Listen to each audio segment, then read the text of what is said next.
Okay, so I hope कि आपको कल का बेसिक वीडियो समझ में आ गया होगा कि how to plan your journey in accountancy. And let's start with the basics of accountancy today. So आज हमारी जो पहली क्लास है हम इसको इतना सिंपल करेंगे कि आप भूल ही नहीं पाएंगे।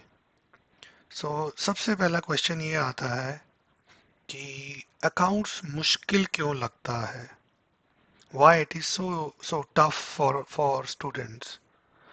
मुझे ऐसा लगता है ऑनेस्टली अकाउंट्स मुश्किल नहीं है। इट्स जस्ट दैट कि आपने या तो ढंग से सीखा नहीं है या इनफ आपने प्रैक्टिस नहीं की है। कंफ्यूजन को छोड़कर ऐसा एज्यूम करते हैं कि हम बिल्कुल बेसिक से स्टार्ट करने जा रहे हैं ट्वेल्थ का, और हम बिल्कुल जीरो से समझने की कोशिश करेंगे। ठीक है।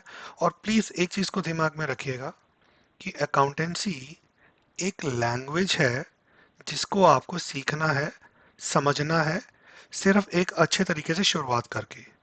ठीक है। अब इसके बाद आता है कि बिजनेस क्या होता है। हालांकि अकाउंटेंसी का जो पूरा का पूरा कॉन्सेप्ट है वो बिजनेस के अराउंड ही घूमता है। सो आप इसको ऐसे समझ के देखिए कि बिजनेस एक एंटिटी है जिसकी कोई भी फॉर्म हो सकती है। It could be a sole proprietorship, it could be partnership, it could be a company. Business means जहां पे कुछ बिजनेस होता है, राइट। अब अकाउंटिंग की पर्सपेक्टिव से अगर आपको बिजनेस को समझना है, जब भी आप कोई ट्रांजेक्शन करते हैं, तो अगर आपको थोड़ा सा रिमाइंड करा दूं कि बिजनेस एक एंटिटी कॉन्सेप्ट के बारे में आपने पढ़ा होगा 11th के अंदर, कि जब भी कोई ट्रांजैक्शन होती है हम उसको एंटिटी के पर्सपेक्टिव से समझते हैं। यानी कि अगर बिजनेस में कुछ भी हो रहा है आपको अपने हिसाब से नहीं सोचना, आपको ऐसा सोचना है कि बिजनेस क्या कर रहा है। ठीक है। आप इसको ऐसे समझ के देखिए कि एज्यूम कि बिजनेस के पास कुछ प्रॉपर्टी है, कैश है, फर्नीचर है, बिल्डिंग है। वो एसेट हो सकता है कि आप उसके ऑनर हो क्योंकि आप सोल प्रोप्राइटर हैं, लेकिन जब उस प्रॉपर्टी को, उस कैश को आप दिखाएंगे तो ये एज्यूम किया जाएगा कि ये बिजनेस का है क्योंकि बिजनेस में एंगेज्ड है। ठीक है। इसी तरह से जो बिजनेस के पास चीजें होती हैं उन्हें हम बोलते हैं एसेट्स, और जो बिजनेस को अपने से दूसरों को देना होता है यानी कि बाहर वालों को पे बैक करना पड़ता है, उसे हम कहते हैं लाइबिलिटीज। ठीक है। सिंपल, क्लियर हो गया। ये मैं बेसिक्स इसलिए करा रहा हूँ क्योंकि हमारी जर्नल एंट्रीज जो है इन्हीं इन्हीं कॉन्सेप्ट्स पे घूमेंगी। एसेट बढ़ गया, डेबिट, लाइबिलिटीज बढ़ गई, क्रेडिट, समथिंग लाइक दैट। ठीक है। तो एसेट क्या होता है, जो बिजनेस के पास है, जैसे कि कैश, जितना कि आपके पास लिक्विड कैश है, फर्नीचर यानी कि ऑफिस का सामान वगैरह, और स्टॉक, स्टॉक हम उन चीजों को बोलते हैं जिसका आप बिजनेस में लेन देन करते हैं। फॉर एग्जाम्पल, अगर आपके पास मैं ये बोलूं कि 100 पेंसिल्स हैं, ठीक है, तो आप इसको जस्टिफाई करना बड़ा मुश्किल है कि ये आपके पास एसेट है या स्टॉक है। तो ये कैसे पता लगेगा, सबसे पहले बिजनेस को समझना पड़ेगा हम बिजनेस किस चीज का कर रहे हैं। 100 पेंसिल्स आपकी एक तरीके से इन्वेंट्री बन जाएगी, कंज्यूमेबल बन जाएगी, अगर मान लीजिए आपका ऑफिस है जो किसी और काम के लिए यूज होता है, फॉर एग्जाम्पल कंसल्टिंग ऑफिस है। ठीक है। लेकिन अगर आपकी स्टेशनरी शॉप है तो यही 100 पेंसिल्स आपकी स्टॉक बन जाएंगी। समझ रहे हैं डिफरेंस।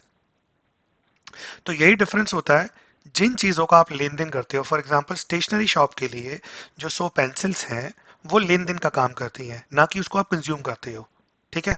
तो उसे हम स्टॉक बोलेंगे। उसके अलावा जो भी एसेट्स आपके पास हैं जो बिजनेस को चलाने के लिए चाहिए होते हैं, जैसे कि table, chair, showcase, advertising boards, ये सब उसके एसेट्स का पार्ट बनेंगे।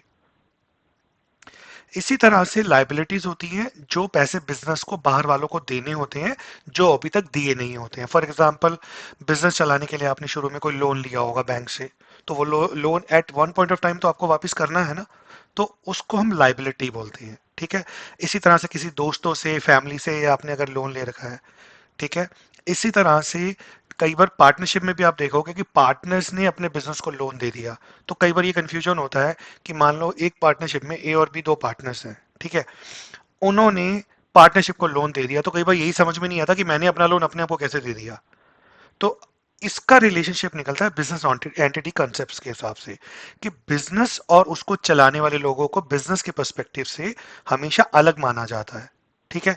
तो जब भी आप बुक्स में एंट्री करते हैं, यानी कि जो भी आप ट्रांजैक्शंस करेंगे, जर्नल एंट्री करेंगे, हमेशा ये सोच के करना है कि बिजनेस के लिए ये क्या है, ना कि अपने हिसाब से, अगर आप उसके मालिक हैं तो। ठीक है। तो मान लीजिए अगर मेरे पास एक बिजनेस चल रहा है पार्टनरशिप का, और मैंने अपना कुछ पैसा निकाल के पार्टनरशिप में डाला है, तो पार्टनरशिप के पर्सपेक्टिव से जब मैं एंट्री करूंगा, तो एक तरीके से मैंने मैंने अपने आप से लोन लेकर बिजनेस में डाला है, जिसको मुझे एक वन पॉइंट ऑफ टाइम पे वापस करना पड़ेगा। तो पार्टनरशिप के लिए वो क्या हो जाएगी, एक तरीके से लाइबिलिटी हो जाएगी, लोन हो जाएगा। इसी तरह से कई बार आप क्या होता है कि सामान जो है आप सप्लायर से उधार पे लेते हैं, तो उसको हम पेबल्स बोलते हैं, तो ये भी क्या है, बिजनेस के लिए लाइबिलिटी है। अब इसके बाद एक एग्जांपल लेते हैं, जिससे कि आपको ये थोड़ा कॉन्सेप्ट और अच्छे तरीके से क्लियर हो जाए। कि यहाँ पे एग्जांपल लिया हुआ है कि मान लीजिए आपने 10,000 से अपना बिजनेस शुरू किया है और 5,000 किसी से उधार लिया हुआ है। तो जब आपने अपना पैसा लगाया, तो 10,000 आप कैश को बिजनेस में लेके आए, तो कैश बन गया आपका एसेट्स। ठीक है। जब आपने 5,000 किसी से उधार लिया, तो कैश तो बढ़ जाएगा आपका 5,000, लेकिन एट द सेम टाइम आपकी लाइबिलिटी भी बढ़ जाएगी, क्योंकि आपने वो वापस करना है। तो नेट बिजनेस की जो वर्थ होती है, नेट वर्थ बोलते हैं जिसे हम, वो क्या होता है, एसेट्स माइनस लाइबिलिटीज। एसेट्स में से लाइबिलिटीज को निकाल के जो नेट वर्थ होती है, वो एक्चुअली में आपकी ओनरशिप होती है, जिसे हम इक्विटी भी बोलते हैं कई बार। ठीक है। डबल एंट्री सिस्टम होता है, तो इसका ये सिंपल सा एक ग्राफ दिया हुआ है, जिसके दो इफेक्ट्स होते हैं, कि अगर बिजनेस में कोई चीज आती है तो दूसरी तरफ से जाती भी है, कोई चीज घटती है तो कोई बढ़ती भी है। तो ये मैं आपको जर्नल एंट्रीज के वक्त जब समझाऊंगा, अगर आपको याद हो तो थोड़ा सा, अगर हम पिछली क्लास को रिकॉल करें, तो उसमें रियल अकाउंट के ऊपर एक एग्जांपल था कि debit what comes in and credit what goes out. So ये उसी एग्जांपल को सिग्निफाई कर रहा है। ठीक है। अब एग्जाम्पल है, जैसे कि आपने एक फर्नीचर खरीदा कैश से। जब मान लो 2,000 रुपए का आपने कैश देके फर्नीचर खरीदा, तो आपके बिजनेस में वो फर्नीचर जब ऐड होगा तो फर्नीचर बढ़ गया, तो एक तरीके से आप फर्नीचर को डेबिट करोगे, क्योंकि increase in asset is debited. लेकिन साथ ही साथ 2,000 का कैश चला भी तो गया, कैश भी तो एसेट था, तो decrease in asset is credited. तो आप क्या करोगे, entry debit asset furniture and credit cash. इस तरह से दोनों साइड क्या हो जाएंगी, आपकी बैलेंस हो जाएंगी। मैं जस्ट एक रिवीजन करा रहा हूँ इसका, बस आप इतना समझ लीजिए कि जब हम जर्नल एंट्री करें तो ये फंडामेंटल्स आप रिलेट कर पाए। सो बेसिकली आज हमने क्या सीखा है, बहुत सिंपल। बिजनेस में क्या होता है, एक एसेट होता है जो हमारे पास होता है, लाइबिलिटीज जो हमने दूसरों को देना होता है। Asset is equal to business की प्रॉपर्टी होती है, which is cash, furniture, stock, सब एसेट्स हैं। हालांकि स्टॉक हम उसको बोलते हैं जिसका हम ट्रेडिंग करते हैं या बिजनेस करते हैं, लेकिन जब तक वो बिक नहीं जाता तब तक तो एसेट है ना। और लाइबिलिटीज क्या होती हैं, जो हमने पैसा दूसरों को वापस करना है या जो दूसरों से उधार ले रखा है।